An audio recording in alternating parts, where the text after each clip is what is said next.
النفس البشرية عندها آلية دفاع طبيعي. ملي كتسمع خبر صادم أول حاجة كديرها هي الإنكار. والتر وايت في البداية كان ساكت مخبي المرض ديالو، حسيبوش حتى هو في البداية كان ساكت وما بغاش يهضر بزاف على المرض ديالو. تحول النفس من الضعف للقوة. والتر وايت أستاذ كيمياء مسكين، ما عندوش فلوس، ما عندوش قيمة في المجتمع، ولكن ملي عرف فراسو مريض قلب طابلة ولا هايزنبرغ شخصية قوية مخيف ما كيخاف من حتى حد. المرض خلاه يطلق الجانب اللي كان مخبي فيه، سيهوش مختلف، ما مشاش لطريق العنف ولا الشر، ولكن حتى هو تبدل ولا كيواجه المرض بالضحك، كيواجه المجتمع بالصراحة، كيبين باللي هو ما عندوش الخوف من الموت.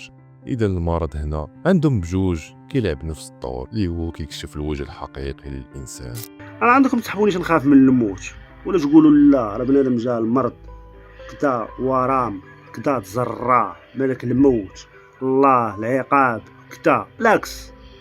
بالعكس انا دوم اللي اللهم طلع عند الرفيق، اللهم الرفيق الاعلى. انا لا اخاف الموت، لا اخاف سكرات الموت. بالنسبه لي بحال شي لارونج جدر البريز طق طق يلا